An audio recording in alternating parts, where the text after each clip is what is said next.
Good evening, Nuke Marine here, and welcome back to Remembering the Kana by James Hazig. This is going to be Lesson 8 of Remembering the Kana, which also makes it Lesson 2 of Remembering the Katakana.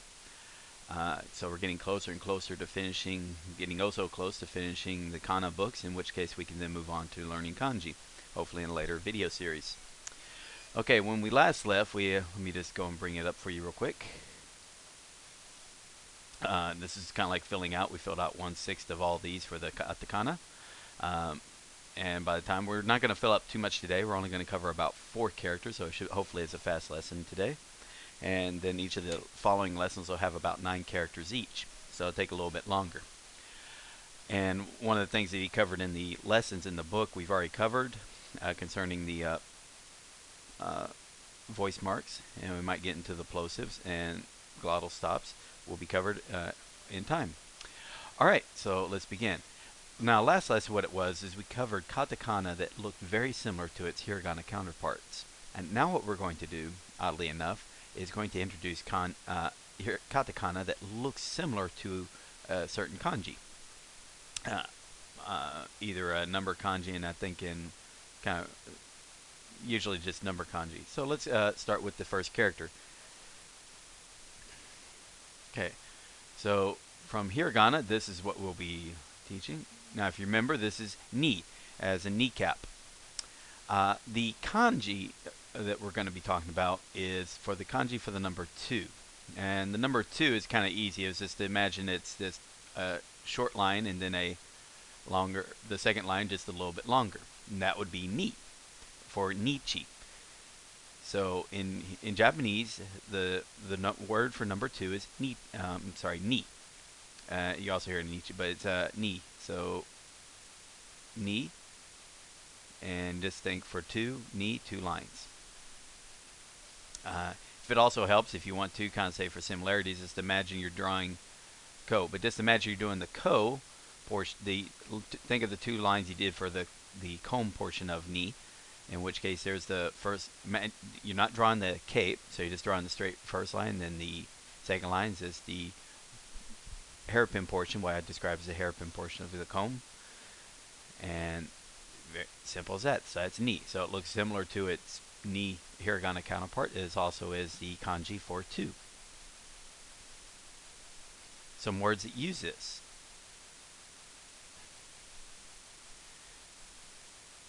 And I'm going to have to kind of cheat real quick because he didn't teach you what this. Ni, ka.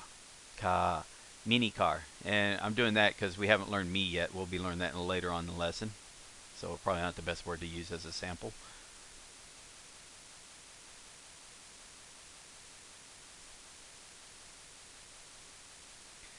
Nina. Nina. And that's the word for Nina. The name Nina. So this is mini car, or miniature car. So it's abbreviation, if you would. So mini is abbreviation for miniature. So mini car. Small car.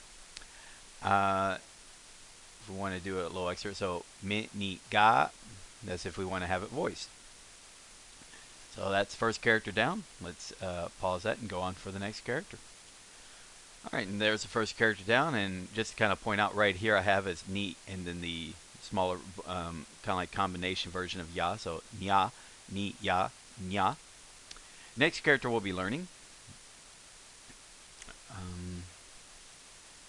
From hiragana, it was about think of the dagger here doing tsu, slices of cheese. So that's a pretty poor version of chi, but so that's chi. Chi, cheese. Now, for here, what I want you to do is think of is Chiba. Now, Chiba is a Japanese prefecture recently, and it actually literally means 1,000 leaves. So I guess if we wanted to draw it, it would be chi, and then do the one for leaves, which is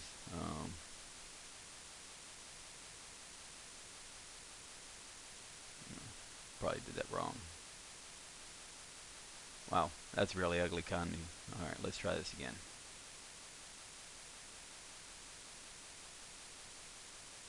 Alright, so anyway, chi, So ignore that right there. So this is a character right here is what we're going to look at. This is the character for 1000. Chi. Now, what I'd like to do, so what we're going to do is the first stroke is going to be this downward stroke. Okay. Nice little, almost like a drop. So the second character for 1000, we're not going to, now we're going to draw the kana. So it's going to look very similar to the kanji for 1000. So this is for chi. We're going to draw it, and then we're going to do this nice little long stroke. Finally, we're going to finish it off, and then I'm going to show you what this looks very similar to. Then we're going to do is a curve. Okay, so instead of a straight stroke for 1000, it's going to be a curve. Now, if you look at this, what you've done is you've done a drop, this little drop right there, starting from the top, going down to the left. And then what you've done is you've added the na. Because if you didn't have the up there, it would just be the kana for na. So however you want to do to help you remember how to write this character, but if you help you get is it looks very similar to the kanji for 1000. And also this looks a little bit like na. Now let me pause that and go on to the next character. Alright, looks like I got in such a rush. I also forgot to give you your sample word, so let me go and do that real quick with chi. In fact, if you looked here, since this is with the E line, so chi, ni, chi, it can do the, again, the combination one where it's go chi and ya or cha, as in Charlie or Chan, or cha as in tea, if you, for a Japanese word. Some words that use this. Not quite sure why you picked this, but here we go. So,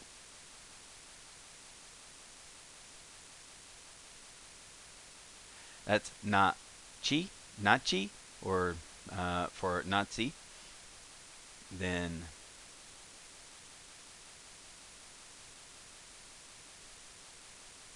chi bi, chili, as in the country chili. I don't think that's in reference to the food type, the American food type chili. And then just to kind of like give little testings here. So this could be nacha, nacha, or chari, chari. I think those are fake words, but let me pause that, get rid of this, and go on for the next symbol.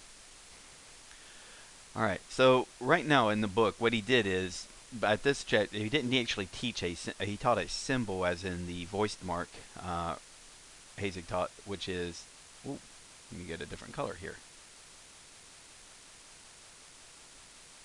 Alright, so he taught this right here, the voiced mark, what I foolishly called the glottal stop, way back in lesson 1. So here's a couple words to help utilize this. So you got the hey, which now becomes be. We're going to stretch it out. So be,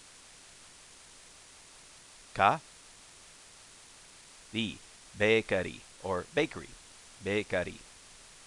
Next character, next word for testing, ga. Stretch it out. So ga, and then se becomes ze, ze. So gaze, gaze, or gauze, medical gauze, if you would. All right, and then this could become gari, pay, hey. Well, we'll teach that in the next character. All right, so there's that. It's not really a character. We already went over that in lesson 1, but there's a couple of sample words to help you. So let's go on to the next character. All right. Next character, what we're going to do is this one right here. And again, it looks very similar to a number. So this is a very early character in hiragana, which is ha. Also could be voiced, be ba, or with the plosive can become pa. So ha.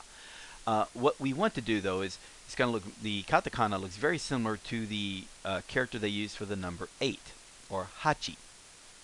So if it helps, maybe I should have done that, but so hachi, or 8. And the character for hachi is actually very simple. It's a downward stroke here, a slight downward stroke from going to the down to the left, nice low, and then coming back to the top, finishing off another downward stroke. The way I looked at it, sort of looks kinda, if you looked at it like a mountain, if you would, but hachi 8, and this looks like 2 downward strokes, almost pretty simple. Okay, and that would be ha. And that's the for the number 8, or hachi. Now, some words that use the character ha. Ha. We're going to voice it. So haba, na, habana, or in this case Havana. So they got the va and they're using the ba to replicate. So Habana or Havana, Cuba. Next one is ha. We're going to voice it. So make it up ba, and then we stretch out. So ba or bar, as in a drinking bar, or I think that it's in reference to a drinking bar. Last word ha. Voice it. So ba, ba na, banana, or banana. So banana, banana, or I think a couple years ago or 3 years ago it was the banana diet was kind of the one of the words of the years, phrases of the year in Japan. Kind of a funny story. So search it up on Google if you would like for something humorous to read. So that's it. Not much. Don't forget we're going to be going for, but we could also do the pa, papana, pa, ha, panana. Fake words, but ha can become pa. And we'll pause there. Go on for the next character.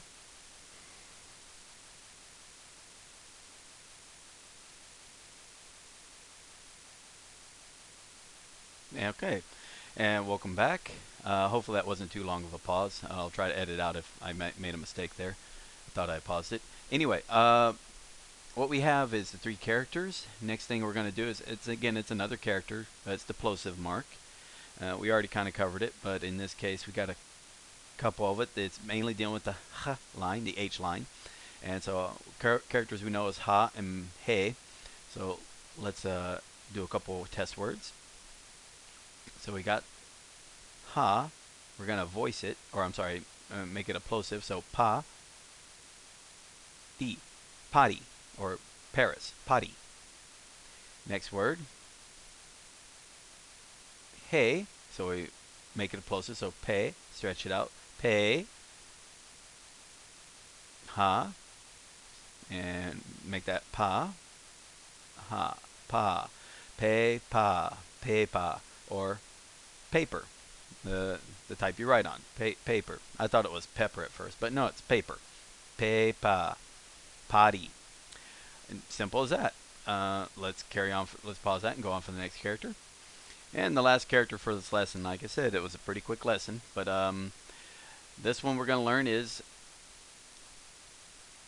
okay, kind of like the hiragana version on it, which is the seven dwarves using boomerangs to attack kangaroos for the kangaroo meat, and then using a little dagger to cut off the meat from the tail. So meat. Again, just kind of a funny story. Now, the character we're going to learn is for three. Now, in this case, is for most of you who are learning Japanese, maybe you learned as ichi, ni, sanshi, go, shichi, hachi. So, but there's also other, kind of like we have 1, 2, 3, 4, but you also have first, second, third, fourth. This is more the three as in the third. So what we're going to learn is third is pronounced in Japanese mitsu, mitsu, and the character or how we would write it out in kanji is we would write it out is three lines. So 1 plus 2. So it almost looks like we did the character for 1, then we did the character for 2. So 1 plus 2 equals 3. Or to draw it like I teach my students. So there's a character for 1. And then we got the character for 2, so we're just going to add those together. 1 plus 2 is 3. So a long stroke, short stroke, long stroke. And that's the character for 3. And then in Japanese, the way they would do it is instead of this being san, they would add this right here, the tsu. And this now they know is this means mitsu, or the three things. Third. Really, this means like 3 things. Mitsu. 3 things. Now, that's me. Now the kana here, the katakana, kind of sort of looks like it in that it's 3 strokes, but it's going to be 3 slanted strokes. So we're going to do a slant. What we're going to do is, so just like there's 3 lines for mitsu, we're going to do 3 lines for mi. Slightly downward stroke, then we're going to do another downward stroke, then another downward stroke. It can also be a bit more pronounced, known as mi. but that is mi, as in Mitsubishi, mi. Some words that use this: mi, bi, miri, as in millimeter. And this one I'm gonna have to take my word for it on what it means. So se, voice it, so it's ze, and then add this, zemi, seminar, as in seminar. So it's a abbreviation of seminar, but that's pronounced zemi, miri. And then if we wanted to, we can add that right there, mira, and zemi, and we actually do the mi and ya, so zemia. So we'll pause and we'll go into the conclusion. All right, and therein we conclude lesson number 2 of remembering the katakana. So we're 1/3 of the way done for the katakana, and I think through this whole thing, about 2/3 of the way done through the entire thing. So good job on keeping up with this. Hopefully, you can again finish up the katakana hiragana. Use that as a jumping off point for studying Japanese straight on without having to depend on Romaji. In addition to, you can see here, it's not, we can start learning kanji. So hopefully what I encourage the students to do is also go into learning kanji via Hazik's Remembering the Kanji, which this chapter slightly touches upon. Finally, if we had was mi, mitsu. And what this was is mi and ya. So we can do a combination. So mia. And finally, let's go down here, and you can see we've kind of filled this in also slowly. So we still didn't fill in too much, just 4 characters. But again, we're getting more and more of this completed, and soon this will be filled up entirely over the next two more hours. And like I said, the next 4 lessons are going to be 9 characters each lesson, so it may take some time. So I'll get this finalized, put up on YouTube. And like I said, I want to try to finish up more and more videos as I start getting into more of a steady stream of production. So thank you for stopping by, and see you next time.